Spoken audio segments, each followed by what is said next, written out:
Hello there, welcome back.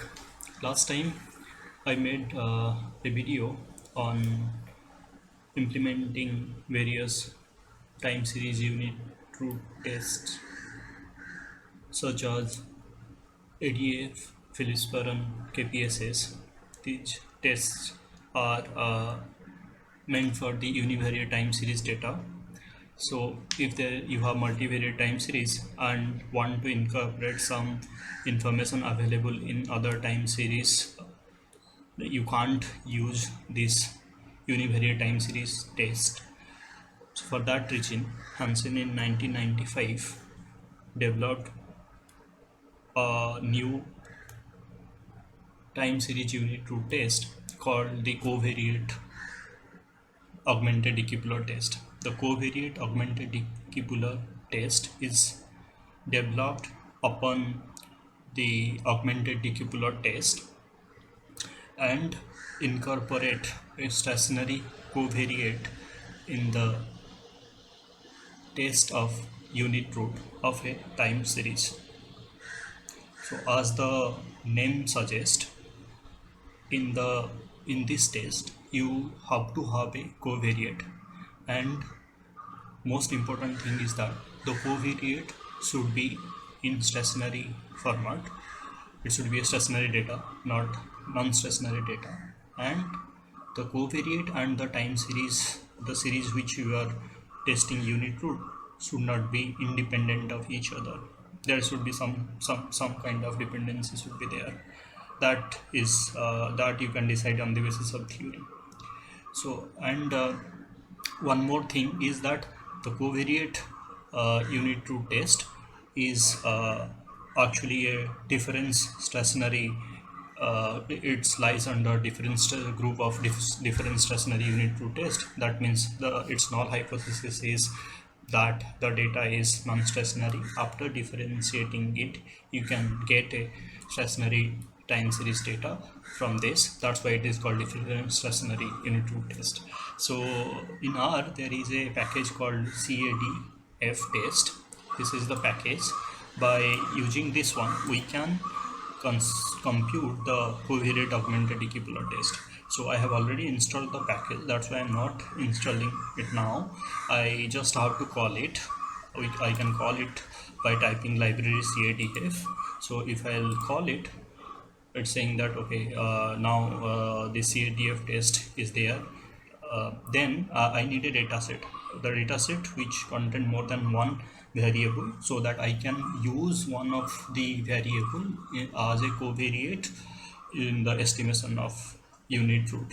So I'm using the nptx etx data which is available in this package.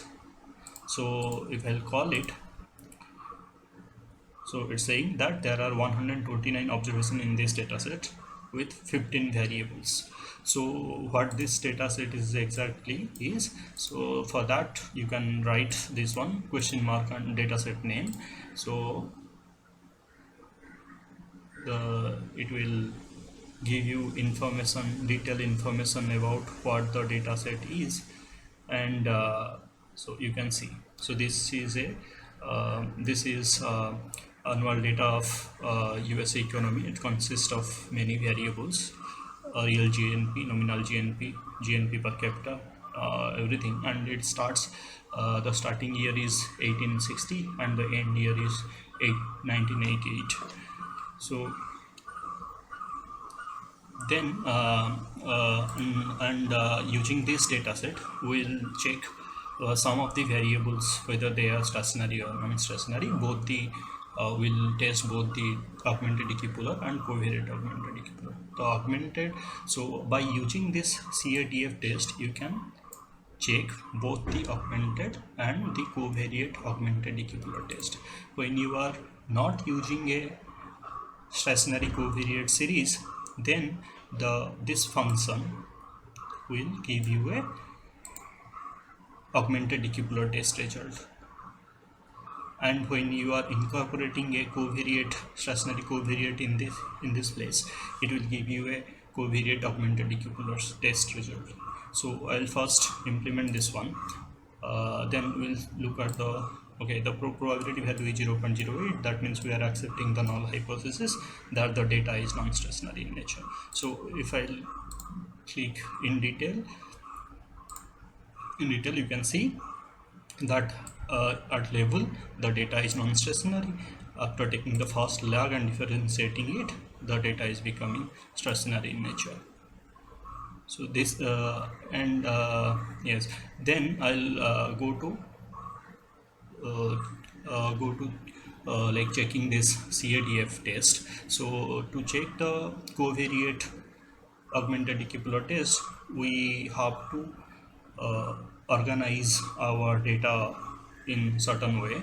Since one important thing is that this covariate, when you are checking for univariate time series data, it can take both the time series and the data frame, uh, but when you are doing for covariate augmented dicular test, you have to modify your data frame in a certain way. So what I'm going to do, I'm going to check the non-stationarity of GN per capita income, and the unemployment rate, the difference of the unemployment rate I am taking as a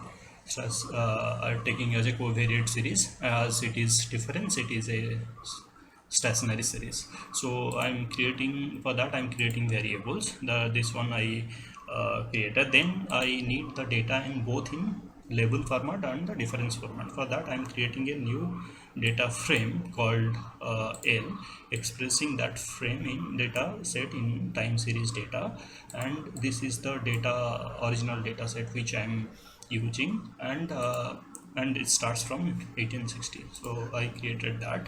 You can see it is also here, it is created. Now I will take a difference. I will take a difference of the label data frame, so by calling the function diff. So it is diff is also created.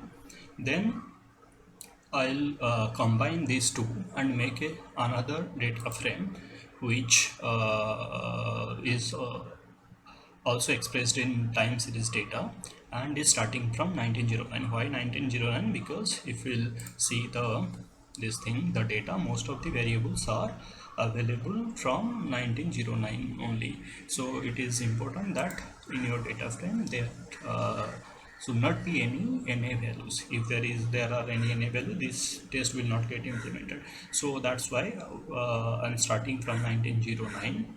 So started. Now your new data frame is computed. We'll take this data frame and proceed for our further estimation thing. These two things are the used to compute the ADF test. In R there are in R you can follow different procedure to implement a single thing or single test. So this is for ADF test. I'm not going to do that. Only one line is in fact valid, so we don't need that. If you want, you can check this one. Then I'll go to estimating the CADA, covariate augmented dicular test. In covariate augmented dicular test, as I told, there are two components. One is the series for which you are checking the unit root. Here this GNP per capita that we are taking in log term, and a stationary covariate series. A stationary covariate series here is the difference of unemployment rate, and we are taking the data set is S, which we created here. Then maximum lag is 3. Then kernel, this is version kernel we are taking, and this is okay. Now if we run it, now it's done. If we will summarize it, what we will get, you can see here, it is very you will get a very interesting result. After incorporating all the embedded information in the stationary covariate series, you can see that this test is saying our GN per capita income is stationary in nature. The ADA augmented decupolar test, however, is saying that this is a non-stationary series, but when you are implementing the checking through the covariate augmented decupolar test, this test is this series is stationary. So similarly, you can incorporate more than one stationary covariate series. Here I am incorporate another one. So by writing this command you can do it. Now if you'll regress it, it is now you can see it. See, this one is, it is saying that the data is at the level, it is stationary, no need for any transformation, so data is stationary. So this both the you can see that both ATF and covariate augmented decupleur test results varies when you are incorporating the information in available in other stationary series. So which is very fascinating. So this is it for the today's video. So I'll see you later.